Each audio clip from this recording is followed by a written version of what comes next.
أعوذ بالله من الشيطان الرجيم.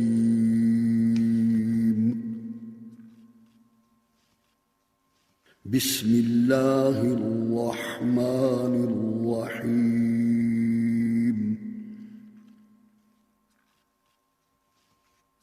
ومن يبتغ غير الإسلام دينا فلن يقبل منه وهو في الآخرة من الخاسرين.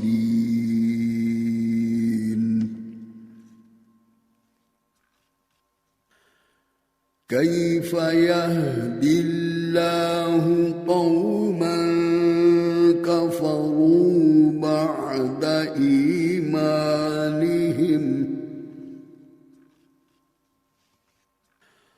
وشهدوا أن الرسول حق وجاءهم البينات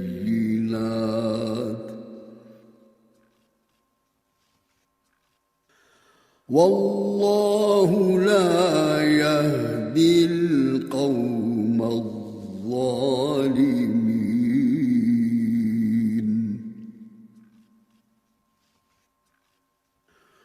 أولئك جزاؤهم أن عليهم لعنة الله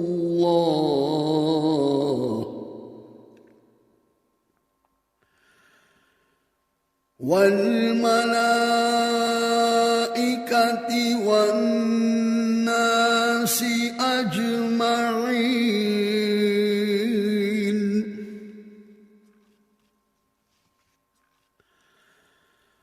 خالدين فيها لا يخفف عنهم العذاب ولا هم ينظرون.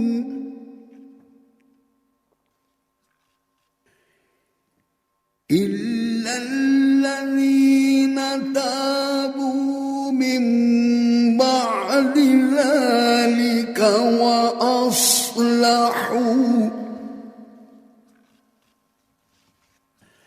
فإن الله غفور رحيم.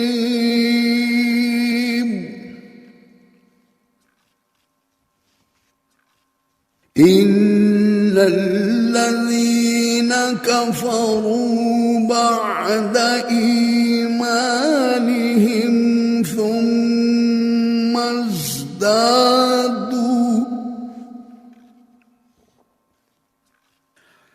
ثم ازدادوا كفرا لن تقبل توبتهم وأولئك هم الضالون.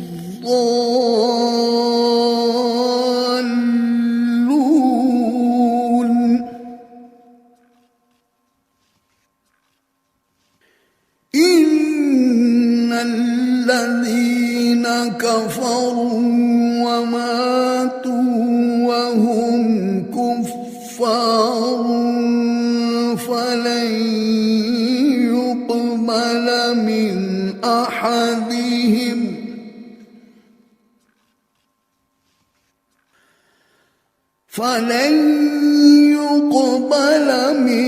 أحدهم ملء الأرض ذهبا ولو افتدى به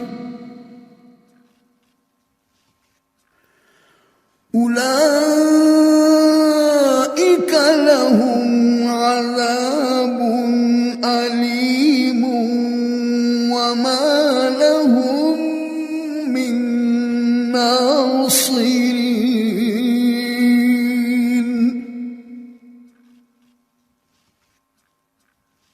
لن تنالوا البر حتى تنفقوا مما تحبون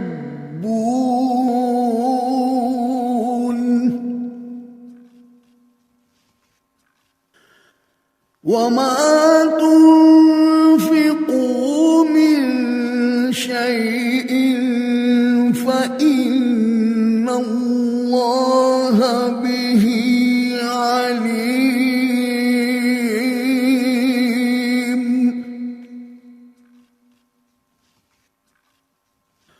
كل الطعام كان حلا لبني إسرائيل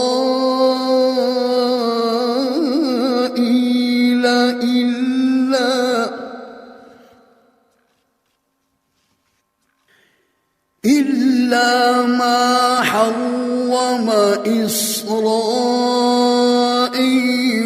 على نفسه من قبل أن تنزل التوراة قل فأتوا بالتوراة فاتلوها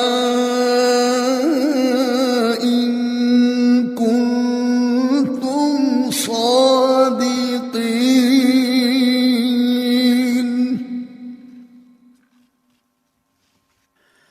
فمن افترى على الله الكذب من بعد ذلك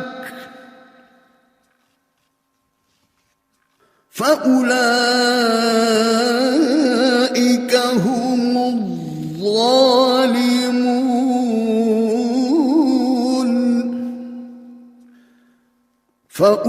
فأولئك هم الظالمون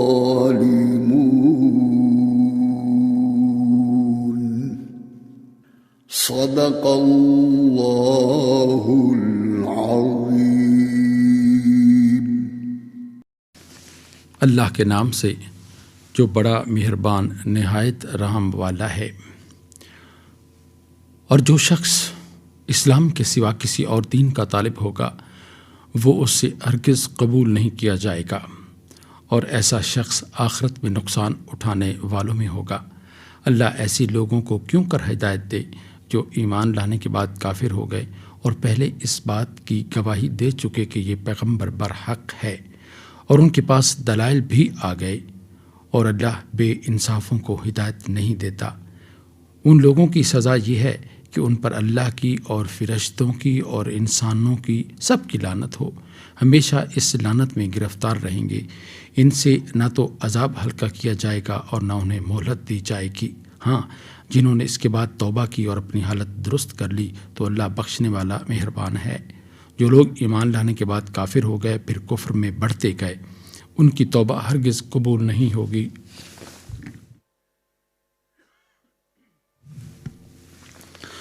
اور یہ لوگ گمراہ ہیں جو لوگ کافر ہوئے اور کفر ہی کی حالت میں مر گئے، وہ اگر نجات حاصل کرنی چاہیں اور بدلے میں زمین پر کر سونا دیں تو ہرگز قبول نہیں کیا جائے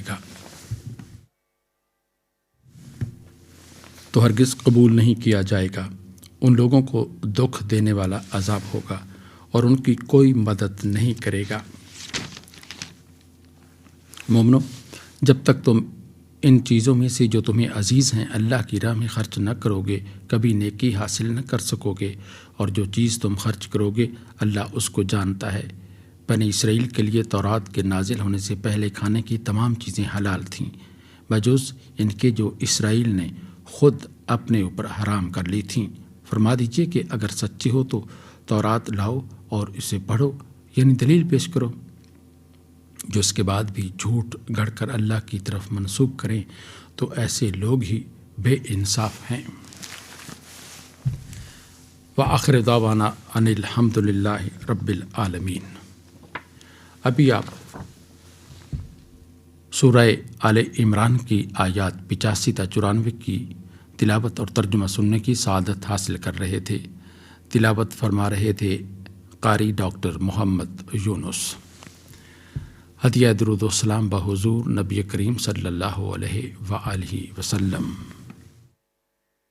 اللهم صل على محمد اللهم صل على محمد وعلى آله وصحبه وسلم اللهم صل على محمد اللهم صل على محمد وعلى آله وصحبه وسلم اللهم صل على محمد اللهم صل على محمد وعلى آله وصحبه وسلم اللهم صل على محمد اللهم صل على محمد وعلى آله وصحبه وسلم اللهم صل على محمد اللهم صل على محمد وعلى آله وصحبه وسلم اللهم صل على محمد اللهم صل على محمد وعلى آله وصحبه وسلم اللهم صل على محمد اللهم صل على محمد وعلى آله وصحبه وسلم۔ ارشاد باری تعالیٰ ہے، پھر تمہارا کیا خیال ہے کہ بہتر انسان وہ ہے جس نے اپنی عمارت کی بنیاد اللہ کے خوف اور اس کی رضا کی طلب پر رکھی ہو، یا وہ جس نے اپنی عمارت ایک وادی کی کھوکھلی بے ثبات کھگھر پر اٹھائی اور وہ اسے لے کر سیدھی جہنم کی آگ میں گری؟ ایسے ظالم بدنیت لوگوں کو اللہ سیدھی راہ نہیں دکھاتا۔ حمد و ثنائے رب جلیل۔ کسی زباں کا جو شکر خدا کرے، کیا کسی زباں کا جو شکر خدا کرے، ہے کم سے کم بہت سے بہت گردا کرے، کس کس عطا پا مدح کے موتی فدا کرے، ممکن نہیں بیاں سے تسلسل جدا کرے، چاہے وہ جس گدا کو سلیمان کی جاہ دے، چاہے وہ جس گدا کو سلیمان کی جاہ دے، ذرے کو آفتاب کے سر کی کلاه دے، بے دست و پا کو گوشے راحت میں راہ دے، جس کو کوئی پناہ نہ دے وہ پناہ دے. تبدیل عشرتوں سے وہ بندے کا غم کرے جس پر کوئی کرم نہ کرے وہ کرم کرے. تبدیل عشرتوں سے وہ بندے کا غم کرے جس پر کوئی کرم نہ کرے وہ کرم کرے. پستی وہ دے جسے کوئی رفعت نہ دے سکے. پستی وہ دے جسے کوئی رفعت نہ دے سکے. بخشے جسے مرض کوئی صحت نہ دے سکے. عزت جسے وہ دے کوئی ذلت نہ دے سکے. ذلت جسے وہ دے کوئی عزت نہ دے سکے. عزت ہو عشرت اس کی رضا کا جو دھیان ہو. عزت ہو عشرت اس کی رضا کا جو دھیان ہو. آفت ہو عافیت جو خدا مہربان ہو. کیا منہ کسی زباں کا جو شکر خدا کرے. ہے کم سے کم بہت سے بہت گر ادا کرے. نذرانہ حمد پیش کر رہے تھے سید ناصر جہاں. کلام تھا مرزا دبیر کا. آئیے اب تقاریر کے سلسلے درس حدیث میں مفتی محمد اسحاق مدنی کی گفتگو سنتے ہیں. بسم اللہ الرحمن الرحیم. اللہ کے رسول صلی اللہ تعالیٰ علیہ وآلہ وسلم صبح و شام دعا میں یہ کلمات کہا کرتے تھے. اللہم انی اسألک علما نافعا ورزقا طیبا وعملا متقبلا. اے اللہ بے شک میں تجھ سے نفع دینے والا علم، پاکیزہ رزق اور قبول ہونے والے عمل کا سوال کرتا ہوں. اس حدیث میں 3 باتوں کا ذکر ہے: علم نافع، حلال طیب پاکیزہ رزق اور اعمال مقبولہ. سب سے پہلے علم نافع کو سمجھنے کی کوشش کرتے ہیں. واضح رہے کہ جس طرح رسول اللہ صلی اللہ تعالیٰ علیہ وآلہ وسلم من جانب اللہ ہادی ہیں، اسی طرح ان کی لائی ہوئی شریعت اور عطا کی ہوئی ہدایت بھی نفع بخش ہے. رسول اللہ صلی اللہ تعالیٰ علیہ وآلہ وسلم نے اس کی مثال باران رحمت سے دی ہے. چنانچہ بخاری کتاب العلم میں حضرت ابو موسیٰ اشعری رضی اللہ تعالیٰ عنہ سے روایت ہے کہ نبی مکرم علیہ الصلوۃ والسلام نے ارشاد فرمایا: اللہ نے مجھے جس علم و ہدایت کے ساتھ بھیجا ہے اس کی مثال زبردست بارش کی ہے جو زمین کو سیراب کرتی ہے. ایک زمین اچھی ہے جو پانی قبول کرتی ہے اور خوب سبزہ اور ترکاریاں اگاتی ہے، اور دوسری زمین اجادب یعنی پستی ہے جو پانی کو جمع کر لیتی ہے. اس سے اللہ لوگوں کو فائدہ پہنچاتا ہے، لوگ خود سیراب ہوتے ہیں، جانوروں کو پلاتے ہیں اور زراعت کرتے ہیں. تیسری زمین قیعان ہے یعنی سنگلاخ ہے، نہ تو پانی کو روک پاتی ہے نہ گھاس اگاتی ہے. یہ مثال ہے اس کی جس نے اللہ کے دین کی سمجھ حاصل کی اور میرے لائے ہوئے علم سے فائدہ اٹھایا، خود علم حاصل کیا، دوسروں کو تعلیم دی. اور اس کی مثال ہے جو اس کی طرف متوجہ نہ ہو اور اللہ نے میرے ذریعے جو ہدایت بھیجی اس نے اسے قبول نہ کیا ہو.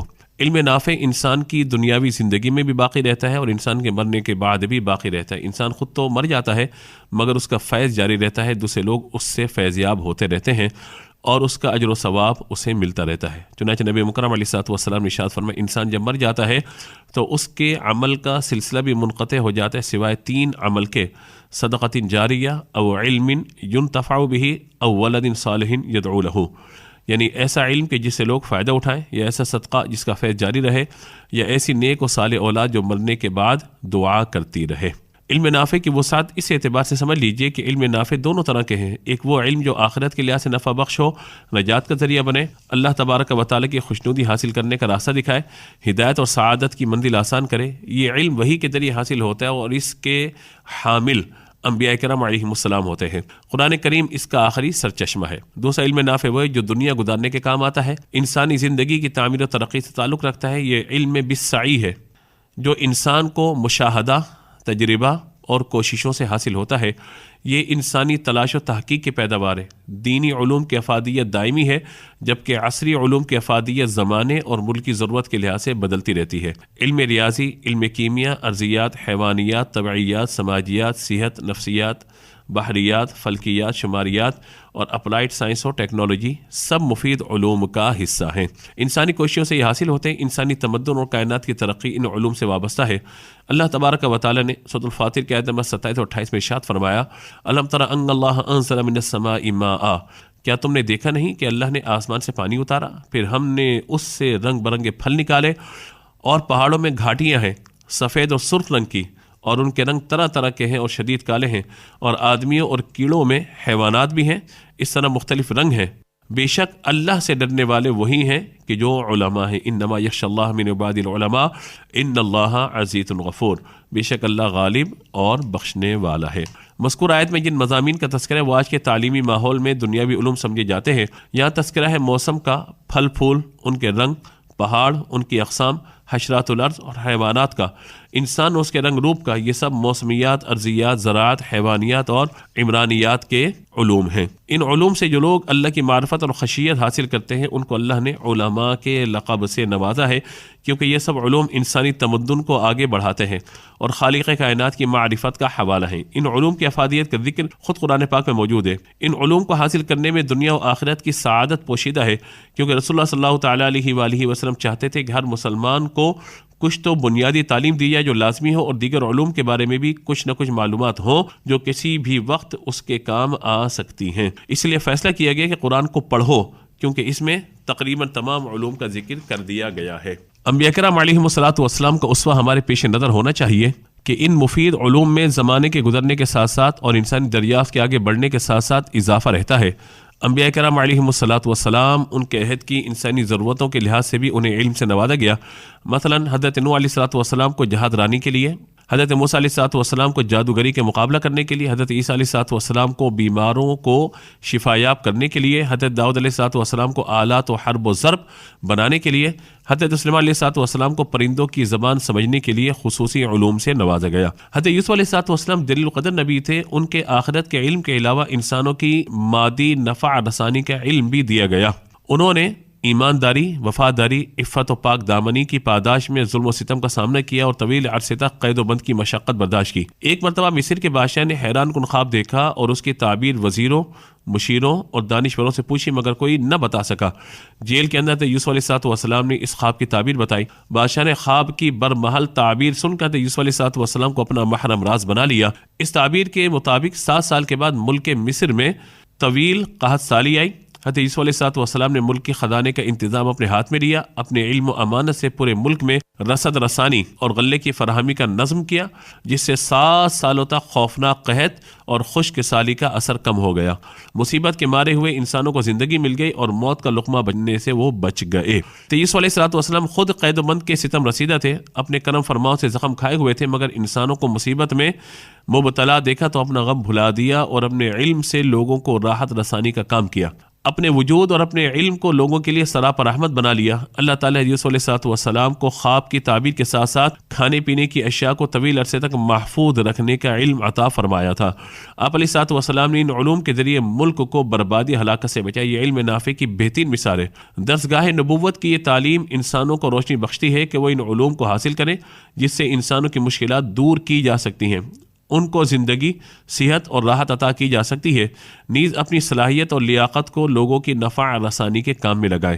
علم نافع کے ساتھ عمل نافع کی بھی قرآن کی نظر میں یکساں ضرورت ہے۔ دوسرے انسان کی خدمت کرنا، ان کے دکھ درد میں کام آنا، انسان کی ضروریات کو پورا کرنا، ان کو تکلیف و بیماری سے شفا پانے میں مدد کرنا انسان کا مشن ہونا چاہیے۔ یہ قرآن پاک کی بنیادی تعلیم کا حصہ ہے۔ نبی مکرم علیہ الصلوۃ والسلام نے ارشاد فرمایا، من استطاع منکم ان ینفع اخاہ فلیفعل، جو شخص اپنے بھائی کو نفع پہنچانے کی صلاحیت رکھتا ہو وہ ضرور نفع پہنچائے۔ انبیاء کرام علیہم الصلوۃ والسلام، خاص طور پر خاتم النبیین صلی اللہ تعالیٰ علیہ وآلہ وسلم اور ان کے صحابہ کرام علیہم رضوان کی زندگیاں دوسروں کے لیے نفع رساں تھیں۔ آج بھی بڑے بڑے مدارس، یتیم خانے، شفا خانے اور اوقاف کے ادارے مسلمانوں کی نفع رسانی کے عمل سے قائم ہیں۔ نفع رسانی کا تیسرا پہلو دعوت دین ہے۔ انسانوں کو دنیا کی مشکلات کے ساتھ ساتھ آخرات کی مشکلات سے بچانا اور ان کو نجات کا راستہ دکھانا، نار جہنم سے بچانا اور رضا الہی سے ہمکنار کرانا سب سے بڑی نفع رسانی ہے۔ ایسا شخص جو دوسروں کو عذاب جہنم سے نجات کی دعوت دیتا ہے اور خود بھی اس پر عمل کرتا ہے، وہ سماج کا بہترین انسان ہے۔ قرآن پاک اس بارے میں کہتا ہے، وَمَنْ أَحْسَنُ قَوْلًا مِّمَّنْ دَعَا إِلَى اللَّهِ وَعَمِلَ صَالِحًا وَقَالَ إِنَّنِي مِنَ الْمُسْلِمِينَ۔ اس شخص سے بہتر کس کی بات ہو سکتی ہے جو اللہ کی طرف بلائے اور یہ کہے کہ میں مسلمان ہوں۔ علم غیر نافع، وہ علم کہ جو بندے کو اپنے مالک حقیقی تک نہ پہنچائے، جس سے انسان کو معرفت حق حاصل نہ ہو۔ ایسا علم جس سے انسان کو حقیقی فائدہ نہ ہو وہ علم غیر نافع ہے، جس سے معلومات کا ذخیرہ تو ہوتا ہے لیکن قلوب کے لیے نفع نہیں ہوتا۔ حضور اکرم صلی اللہ تعالیٰ علیہ وآلہ وسلم اکثر یہ دعا فرماتے تھے، اللہم انی اعوذ بک من علم لا ینفع، اے اللہ میں تجھ سے ایسے علم سے پناہ مانگتا ہوں جو فائدہ مند نہ ہو۔ اللہ تعالی ہم سب کو ان باتوں پر عمل کی توفیق عطا فرمائے، آمین۔ وآخر دعوانا الحمد للہ رب العالمین۔ تقریر کے سلسلے درس حدیث میں گفتگو کر رہے تھے محمد اسحاق مدنی۔ ارشاد نبوی صلی اللہ علیہ وآلہ وسلم ہے، وہ شخص مسلمان نہیں ہے جو خود تو پیٹ بھر کر کھانا کھائے اور اس کا پڑوسی بھوکا رہ جائے۔ نعت رسول مقبول صلی اللہ علیہ وآلہ وسلم۔ آسمان رسالت پہ نور خدا، آسمان رسالت پہ نور خدا، فضل مولا سے جلوہ فگن ہو گیا، گوشہ گوشہ ادھر جگمگانے لگا، ذرہ ذرہ ادھر سیمتن ہو گیا، گوشہ گوشہ ادھر۔ شمع وحدت کچھ اس طرح روشن ہوئی،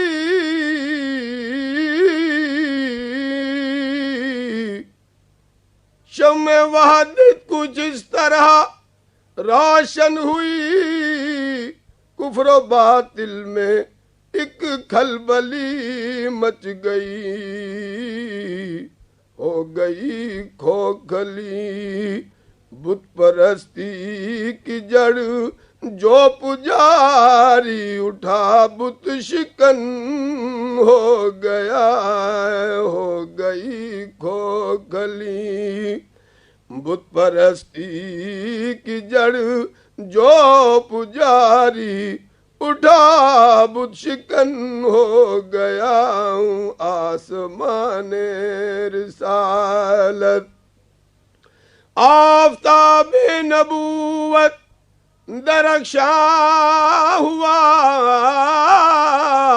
ماہتاب رسالت بھی تاباں ہوا، ماہتاب رسالت بھی تاباں ہوا، دور ابلیس کا ہو گیا خاتمہ، شیطنت کا تسلط ہرن ہو گیا، دور ابلیس کا ہو گیا خاتمہ، شیطنت کا تسلط ہرن ہو گیا، آسمان رسالت سونی سونی تھی بز میں جہاں دیر سے، ہر طرف تھی اداسی سی چھائی ہوئی، وہ جو آئے تو ہر شے شگفتہ ہوئی، پھر سے آباد اجڑا چمن ہو گیا، وہ جو آئے تو ہر شے شگفتہ ہوئی، پھر سے آباد اجڑا چمن ہو گیا۔ اس ریاض ہضیں کی حقیقت ہے کیا، یہ تو کچھ بھی نہیں ہو بھی سکتا ہے کیا، جب ثنا خاں محمد کا یہ بن گیا، فضل باری سے شیریں سخن ہو گیا، جب ثنا خاں محمد کا یہ بن گیا، فضل باری سے شیریں سخن ہو گیا۔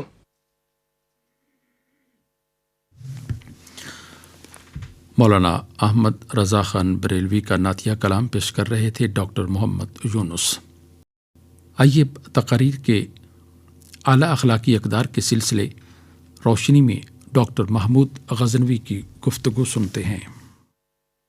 ہر مذہب اور ہر ملت میں اخلاقی اقدار کا تصور تہذیب کی بنیاد کا درجہ رکھتا ہے۔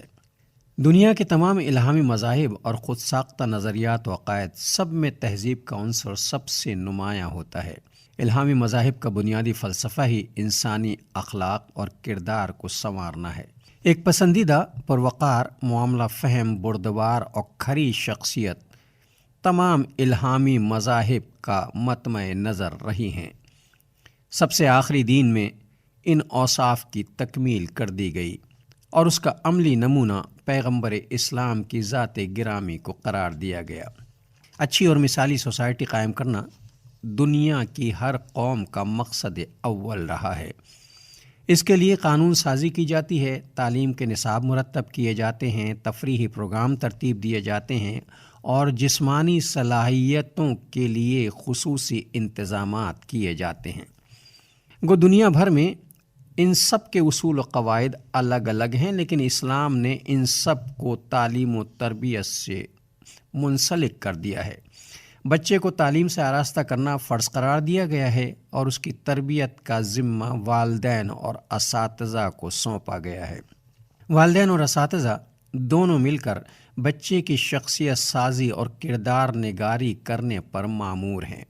وہ اسے ایک اچھا انسان بنانے کے منصب پر فائز کیے گئے ہیں تاکہ معاشرے کو ایک نیک، ذمہ دار اور صالح نوجوان میسر آئے جو اپنی فکری اور تخلیقی صلاحیتوں سے، جسمانی طاقت سے اور بہترین مہارتوں سے معاشرے کو مثالی معاشرے میں ڈھالنے کا سبب بنے۔ بدقسمتی سے ہمارے معاشرے میں تعلیمی اداروں سے تربیت کا پہلو مفقود ہو گیا۔ استاد نظام تعلیم کا ایک تنخواہ دار کارندہ بن کر رہ گیا جس کا مقصد کسی نہ کسی طرح صرف طے شدہ مجوزہ نصاب مکمل کرانا رہ گیا۔ ستم ظریفی یہ ہے کہ ہر شعبے میں عمال کار کا تعین کرنے کے لیے باصلاحیت اور بہترین مہارتوں کے حامل افراد کا تعین کیا جاتا ہے، لیکن شعبے تعلیم میں یہ معاملہ بالکل مختلف ہے۔ یہاں صرف ڈگری یافتہ افراد کو استاد مقرر کر دیا جاتا ہے۔ اب تو صورتحال یہ ہے کہ تعلیم پرائیویٹ سیکٹر کے حصے میں آ گئی ہے، جہاں تعلیمی ادارے کو تجارتی بنیادوں پر چلایا جاتا ہے۔ تجارت کا بنیادی اصول گاہک بنانا اور انہیں مطمئن رکھ کر منافع کمانا ہوتا ہے۔ تعلیمی شعبہ کارپوریٹ سیکٹر بن چکا ہے، جہاں استاد ایک سیلز مین اور طالب علم کلائنٹ بن کر رہ چکا ہے۔ تعلیم کے شعبے میں کردار سازی کی اہمیت کو سرے سے نظر انداز کر دیا گیا۔ تعلیم کا تجارت بن جانا بہت ہی نقصان دہ ہے۔ قوم اپر کلاس اور مڈل کلاس طبقوں میں بٹ کر رہ گئی اور پھر ایک لوور کلاس طبقہ بن گیا۔ تعلیم مہنگی ہوئی، جس کا نتیجہ یہ نکلا کہ والدین تعلیمی اخراجات کو انویسٹمنٹ سمجھنے لگے اور طالب علم ڈگری حاصل کرنے کے بعد اپنی انویسٹمنٹ سے منافع کمانے کی تگ و دو میں لگ گئے اور پورا معاشرہ کمرشل ہو کر رہ گیا۔ آج اگر ہم تمام شعبہ جات پر نظر ڈالیں تو وہاں اخلاقیات، کردار اور اعلیٰ اقدار سب ملیا میٹ ہو چکی ہیں۔ پیسہ کمانے کی دوڑ جاری ہے، جائز و ناجائز کی تمیز ختم ہو چکی ہے۔ انسانیت، ہمدردی، خیرخواہی، عزت و احترام، ایک دوسرے کی خبر گیری جیسی اعلیٰ قدریں محض کتابی باتیں بن کر رہ گئی ہیں۔ تعلیم کی زیادتی اور عمل کی قلت نے پورے معاشرے کو افراتفری میں مبتلا کر دیا ہے۔ کرپشن، رشوت ستانی، لوٹ مار، اخلاقی پستی، شخصی کردار کی پستی سڑ چڑھ کر بول رہی ہے۔ تعلیم یافتہ نوجوان تدبر کے معنی سے نابلد ہیں، نہ اسے اپنی ذات اور صلاحیتوں کا شعور ہے اور نہ ہی وہ اپنے مقصد حیات سے آشنا ہے۔ اس کا معاملہ یہ ہو گیا ہے کہ کٹی عمر ہوٹلوں میں، مرے اسپتال جا کر۔ خدمت خلق، فلاح انسانیت بھی اب ذاتی ستائش، پبلسٹی اور دولت کے حصول کے ہتھیار بن گئے ہیں۔ ہمارا نظام تعلیم مشاہدہ کائنات کرنے پر راغب نہیں کرتا، تجسس پیدا نہیں کرتا۔ اب اعلیٰ تعلیمی اداروں میں مغرب کی طرز پر فارمولہ تحقیق کو ترجیح دی جاتی ہے، جو مکھی پر مکھی بٹھانے کے مترادف ہے۔ تخلیق کرنے والا برسوں عرق ریزی کے بعد ہزاروں صفحات کے مقالات تو لکھ ڈالتا ہے، لیکن اس کا دماغ روشن نہیں ہوتا، وہ تدبر و تفکر سے عاری رہتا ہے اور اس کی ہوئی تحقیق معاشرتی زندگی پر کوئی گہرا اثر نہیں چھوڑتی۔ یہ تحقیقات صرف لائبریریوں کے شیلف کی زینت بڑھانے کا سبب بنتی ہیں۔ اسلام اچھا محقق بنانے کے ساتھ اچھا مدبر اور زندہ اور متحرک دماغ والا انسان بنانا چاہتا ہے۔ ہمارے نظام تعلیم غور و فکر کی صلاحیت بیزار نہیں کرتا، جو معرفت الہی کا سبب بنے۔ کائنات اور اپنی ذات پر تدبر کرنے سے انسان کو اپنی حقیقت اور مقصد حیات سے آشنائی ملتی ہے۔ مقصد حیات واضح ہو جائے تو ہر چیز ثانوی ہو جاتی ہے اور انسان کے اخلاق و کردار دونوں ہی قابل قدر اور لائق تقلید ہو جاتے ہیں۔ اعلیٰ اخلاقی اقدار کے سلسلے روشنی میں گفتگو کر رہے تھے ڈاکٹر محمود غزنوی۔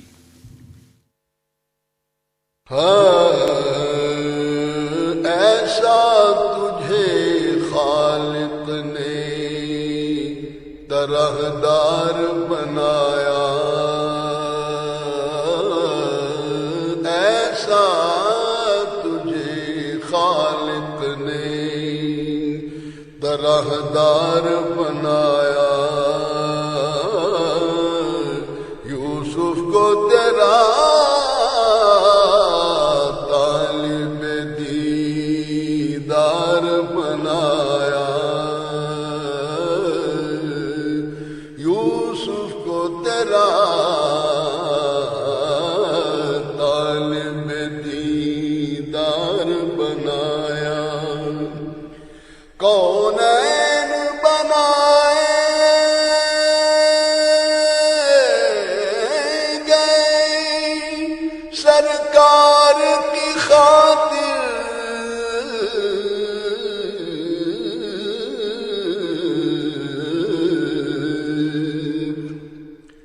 کونین بنائے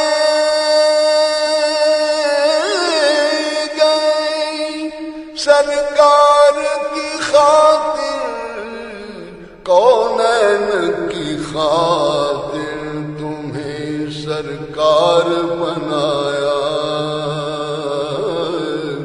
کونین کی خاطر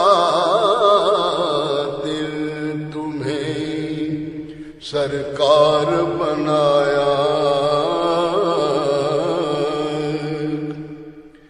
کنجی تمہیں دی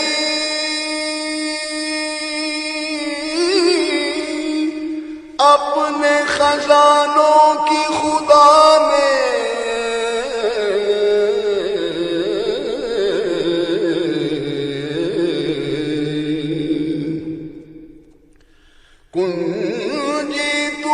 دی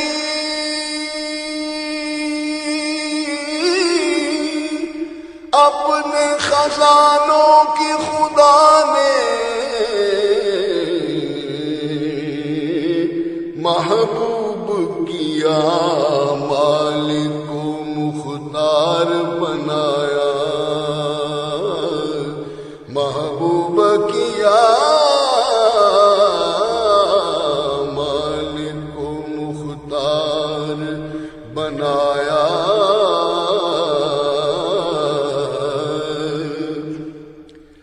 عالم کے سلاطین،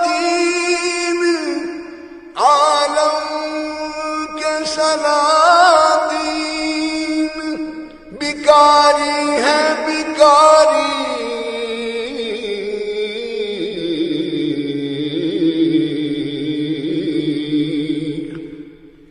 عالم کے سلاطین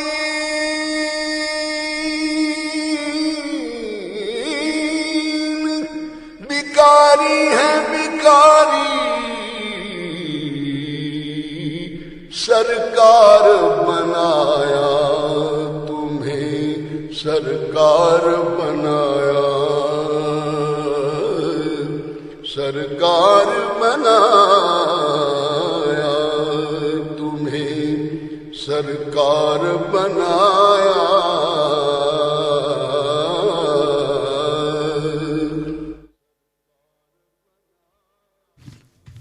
نعت رسول مقبول صلی اللہ علیہ وآلہ وسلم ڈاکٹر محمد یونس کی آواز میں آپ سماعت فرما رہے تھے۔ کلام تھا مولانا احمد رضا خان بریلوی کا۔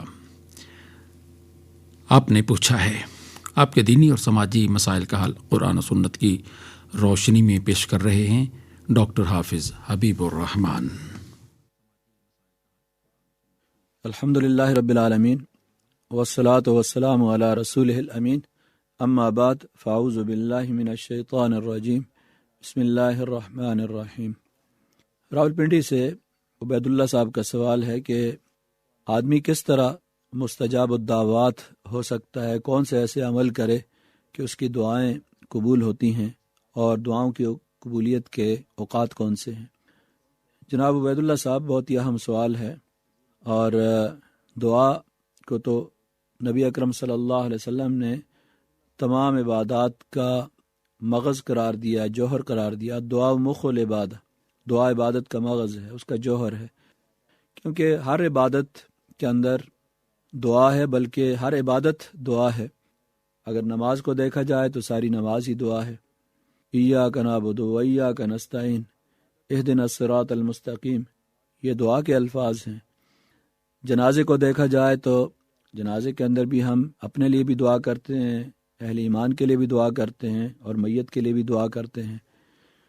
تو جتنی بھی عبادات ہیں اس کا ایک اہم ترین حصہ جو ہے وہ دعا ہے، اور دعا اس بات کی غمازی کرتی ہے کہ بندہ اپنی عاجزی کا اظہار اللہ تبارک و تعالیٰ کے سامنے کرتا ہے کہ پروردگار میں ضرورت مند ہوں، محتاج ہوں، فقیر ہوں، اور تیرے دربار کے علاوہ کوئی اور میرے لیے جائے پناہ نہیں ہے، اور کوئی اور میری ضروریات کو پورا بھی نہیں کر سکتا۔ تو اہدنا الصراط المستقیم میں تو ہم اللہ تعالیٰ سے ہدایت کی دعا کرتے ہیں، اس لیے کہ ہم از خود صراط مستقیم پر نہیں چل سکتے جب تک کہ اللہ تعالیٰ کی توفیق اور تائید شامل حال نہ ہو۔ اس کی توفیق کے ہم محتاج ہیں، تائید کے محتاج ہیں، اور قدم قدم پر اللہ تبارک و تعالیٰ کی تائید اور نصرت جو ہے اس کی ہمیں ضرورت پیش آتی ہے کہ اس کے بغیر ایک قدم بھی ہم آگے نہیں چل سکتے۔ تو دعا جو ہے یہ اہم عبادت ہے۔ جہاں تک آپ کے سوال کا تعلق ہے کہ دعائیں کیسے قبول ہوتی ہیں، تو اس کے لیے بنیادی شرط رزق حلال ہے، کہ اگر کوئی آدمی رزق حلال کا اہتمام کرتا ہے تو وہ مستجاب الدعوات بن جاتا ہے۔ اور اس کی دلیل یہ ہے کہ حضرت سعد بن ابی وقاص نے نبی اکرم صلی اللہ علیہ وسلم سے درخواست کی کہ اللہ کے رسول، میں چاہتا ہوں کہ میری دعائیں قبول ہوں، تو آپ نے فرمایا کہ رزق حلال کا اہتمام کرو۔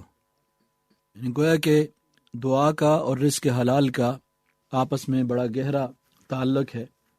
اسی وجہ سے اللہ تبارک و تعالی نے انبیاء علیہ الصلوۃ والسلام کو اور رسولوں کو بھی یہ حکم دیا کہ حلال اور پاکیزہ چیزیں کھاؤ، صاف ستھری چیزیں کھاؤ، اور وَاعْمَلُوا صالحا، اور نیک عمل کرو۔ تو اعمال کا رزق حلال کے ساتھ بڑا گہرا تعلق ہے، اس لیے ہمیں رزق حلال کا اہتمام کرنا چاہیے، اور اسی طرح جھوٹ بولنے سے احتراز کرنا چاہیے۔ صدق مقال، سچ بولنا، رزق حلال، یہ دو چیزیں جو ہیں بہت ہی اہم ہیں۔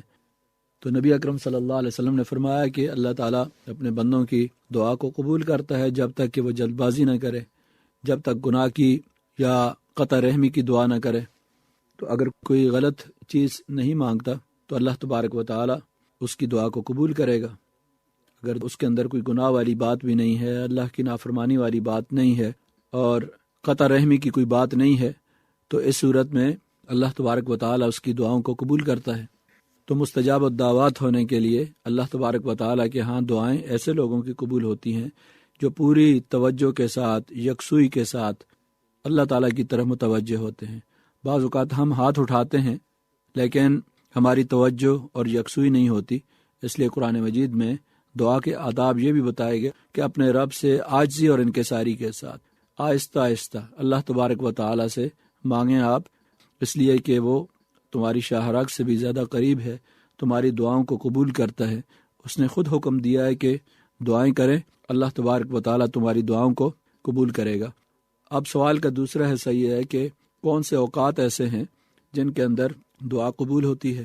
تو دعا تو ہر وقت قبول ہوتی ہے جب بھی انسان توجہ کے ساتھ، اخلاص کے ساتھ، یکسوئی کے ساتھ اور پورے عاجزی اور انکساری کے ساتھ اللہ کی طرف متوجہ ہوتا ہے، تو اللہ تعالیٰ کی رحمت بھی جوش میں آتی ہے اور دعا کو قبول کرتی ہے۔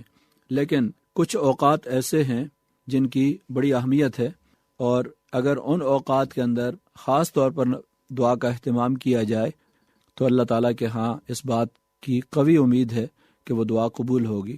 مثلاً احادیث کے اندر جو اوقات ذکر کیے گئے ہیں ان میں سے ایک وقت یہ ہے کہ جب اذان ہو رہی ہو تو اس وقت دعا کرنا، اس بات کا قوی امکان ہوتا ہے کہ آپ کی دعا اللہ تعالیٰ کے ہاں قبول ہو جائے۔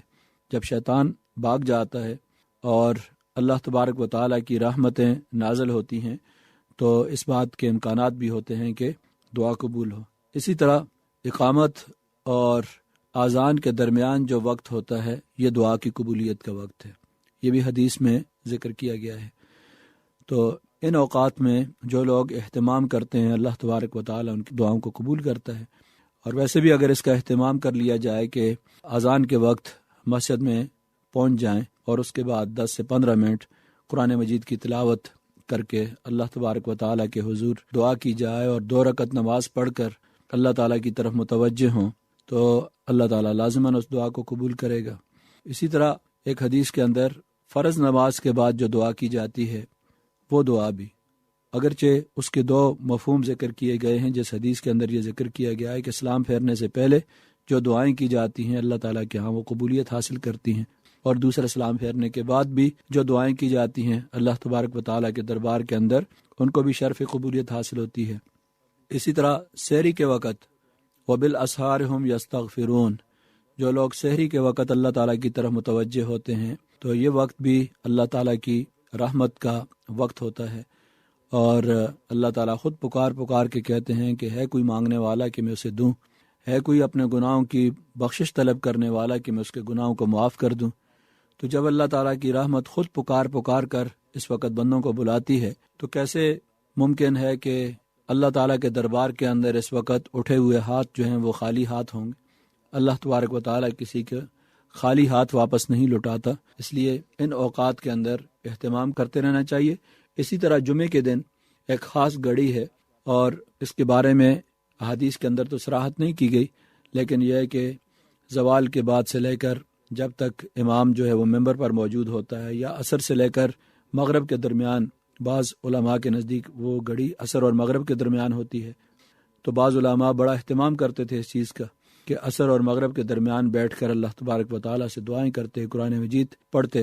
اسی طرح قرآن مجید کی تلاوت کے بعد جو ہے وہ بھی دعا کی قبولیت کا وقت ہوتا ہے۔ تو یہ وہ اوقات ہیں جن میں دعا کی قبولیت کے امکانات جو ہیں وہ بڑھ جاتے ہیں۔ اسی طرح اگر کسی آدمی پر ظلم کیا جائے، مظلوم ہو، تو نبی اکرم صلی اللہ علیہ وسلم نے فرمایا کہ مظلوم کی دعا اور اللہ تعالیٰ کے درمیان کوئی چیز حائل نہیں ہوتی، یعنی اس کی دعا بہت جلدی قبول ہو جاتی ہے۔ حالت سفر میں جب انسان غریب الدیار ہو، دوسرے علاقے کے اندر ہو، تو وہ بھی انسان کی تواضع اور انکساری کی حالت ہوتی ہے۔ جب انسان اللہ تعالیٰ کی طرف ہاتھ بلند کرتا ہے تو اللہ تعالیٰ اس کی دعاؤں کو قبول کرتا ہے۔ اسی طرح والدین کی دعا اپنی اولاد کے حق میں قبول ہوتی ہے۔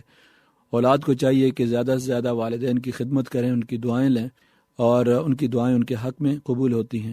اسی طرح اپنے کسی بھائی کے بارے میں دعا کرنا جب کہ وہ موجود نہ ہو، وہ دعا بھی اللہ تعالیٰ کے ہاں قبول ہوتی ہے، کیونکہ اس کے اندر خیرخواہی کا پہلو زیادہ ہوتا ہے، کوئی دکھاوا نمائش نہیں ہوتی۔ جب کہ وہ نہ دیکھ رہا ہے نہ سن رہا ہے کہ کوئی اس کے حق میں دعا کر رہا ہے، تو اس کے باوجود اس کی خیرخواہی کسی آدمی کے اندر ہے۔ تو یہ وہ اوقات ہیں جن کا ہمیں اہتمام کرنا چاہیے، اور مخصوص حالات ہیں، اور خاص طور پر رزق حلال کا اہتمام کرنا، سچ بولنا، یہ وہ بنیادی شرائط ہیں کہ اگر ہم ان کا اہتمام کریں گے تو یقیناً ہماری دعائیں اللہ تبارک و تعالیٰ کے ہاں قبول ہوں گی۔ دعا ہے کہ اللہ تبارک و تعالیٰ ہمیں ان آداب کا خیال رکھنے کی توفیق عطا فرمائے۔ آپ نے پوچھا ہے، آپ کے دینی اور سماجی مسائل کا حل قرآن و سنت کی روشنی میں پیش کر رہے تھے ڈاکٹر حافظ حبیب الرحمان۔ سامعین، اگر آپ بھی اس سلسلے میں کوئی سوال پوچھنا چاہیں تو خط لکھنے کے لیے ہمارا پتہ نوٹ فرما لیجیے۔ انچارج پروگرام حیا علی الفلاح، پوسٹ باکس نمبر 2010، یعنی 2010، ریڈیو پاکستان، اسلام آباد۔ اللہ نے پہنچایا سرکار کے قدموں میں، اللہ نے پہنچایا سرکار کے قدموں میں، کیا کیا نہ سکون پایا سرکار کے قدموں میں، کیا کیا نہ سکون پایا سرکار کے قدموں میں، اللہ نے پہنچایا سرکار کے قدموں میں۔ دل کا تھا عجب عالم ان کے در اقدس پر،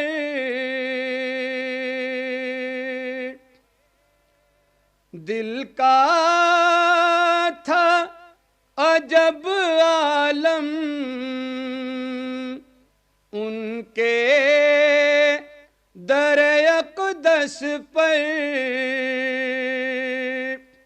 سر پر تھا عجب سایہ، سر پر تھا عجب سایہ سرکار کے قدموں میں، سر پر تھا عجب سایہ سرکار کے قدموں میں، وہ رب محمد کا تھا خاص کرم جس نے، وہ رب محمد کا تھا خاص کرم جس نے، عالم نیا دکھلایا سرکار کے قدموں میں عالم نیا دکھلایا سرکار کے قدموں میں.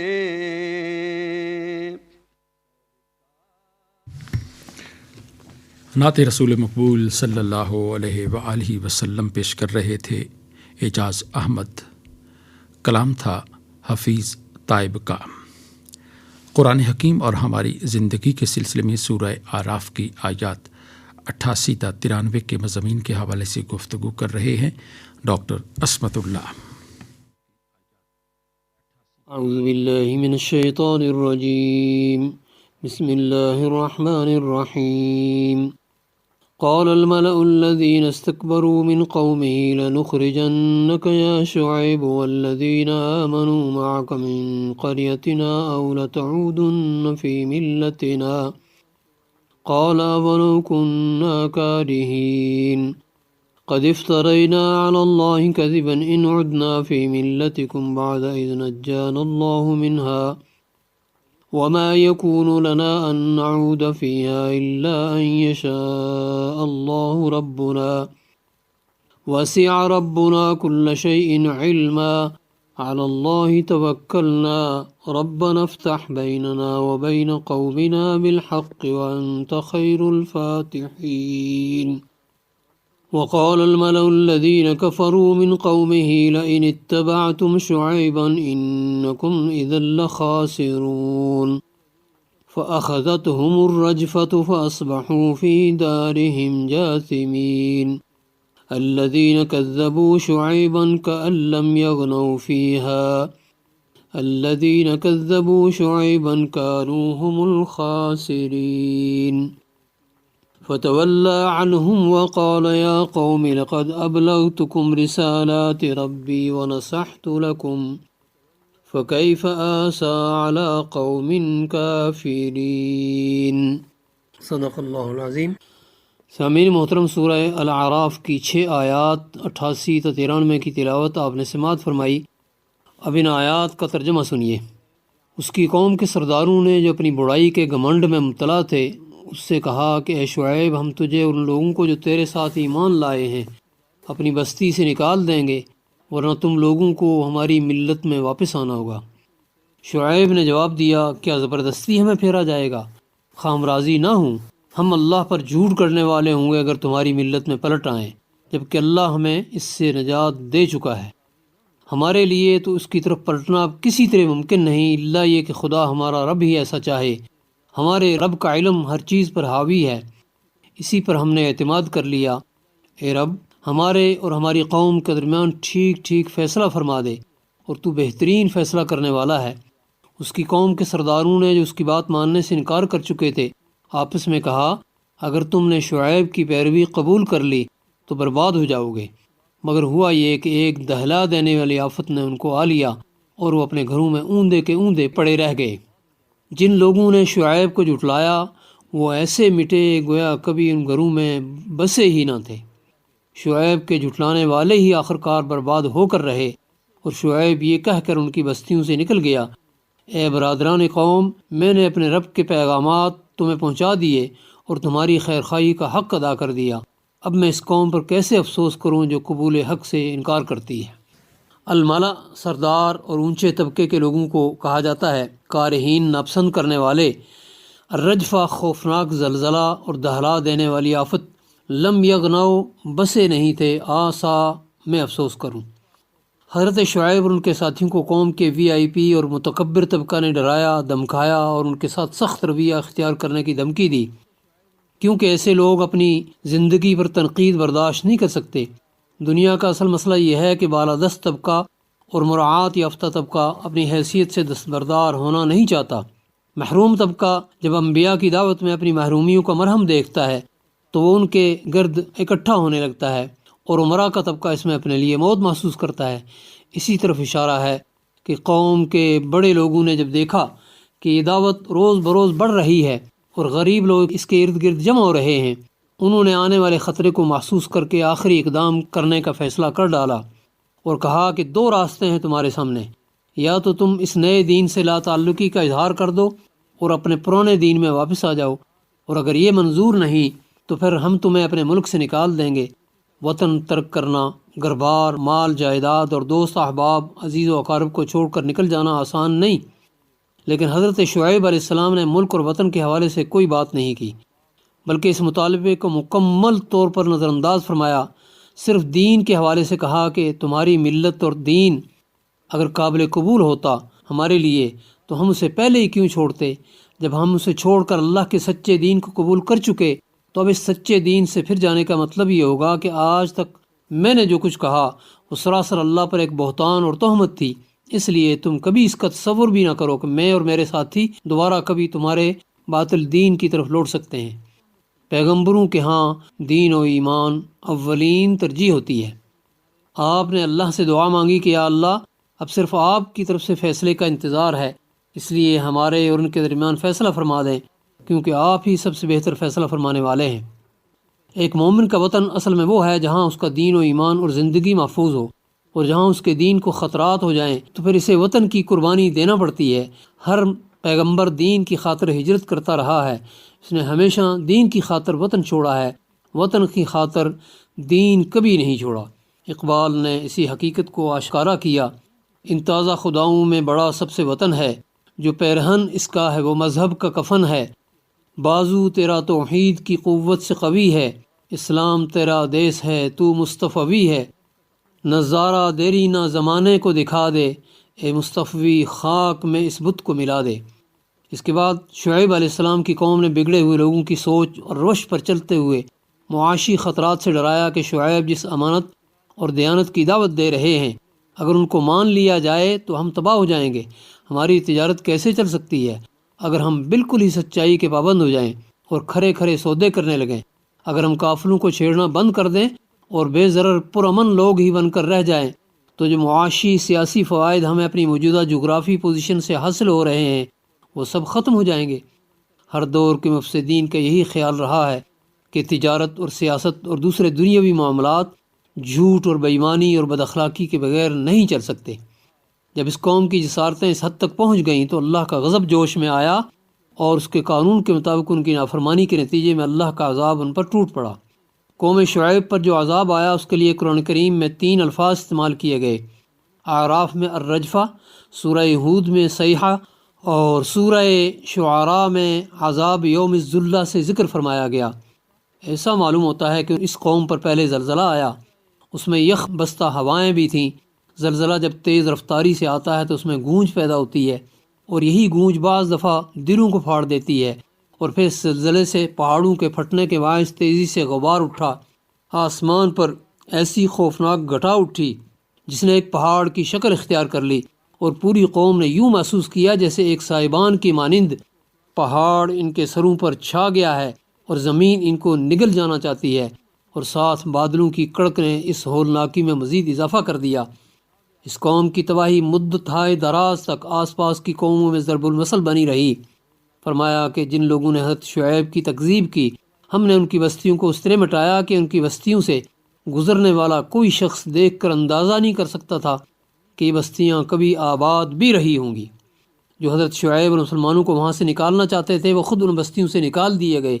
اللہ کا تو قانون ہی یہ ہے کہ جب بندے کبھی اپنی حالت کی شکایت کرتے ہیں تو ہمیشہ انہیں اپنے اعمال کا جائزہ لینے کا حکم دیتا ہے۔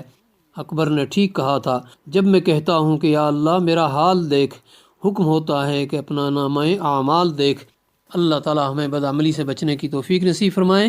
وآخر دعوانا ان الحمد للہ رب العالمین۔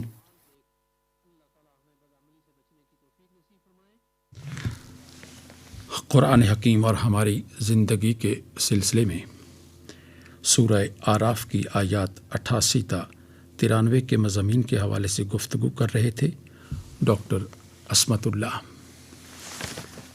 ہدیہ درود و سلام بحضور نبی کریم صلی اللہ علیہ وآلہ وسلم۔ اللهم صل على محمد اللهم صل على محمد وعلى آله وصحبه وسلم. آئیے پروگرام کے ان اختتامی لمحات میں اللہ تعالیٰ کے حضور دعا کے لیے ہاتھ پھیلائیں.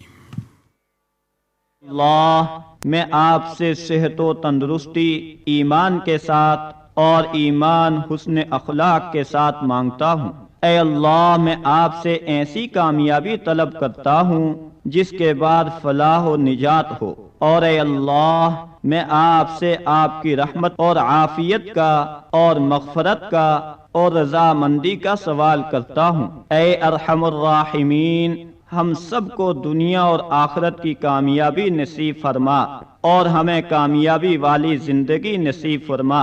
اے احکم الحاکمین، ہمیں دین اسلام پر عمل کر کے کامیابی اور کامرانی حاصل کرنے کی توفیق نصیب فرما اور نبی کریم صلی اللہ علیہ وسلم کی لائی ہوئی شریعت کا کامل متبع اور اطاعت کرنے والا بنا. اے اللہ، کامیابی کے سارے خزانے تیرے ہاتھ میں ہیں. ہم سب کو ناکامی سے محفوظ فرما اور ہر قسم کی کامیابی نصیب فرما.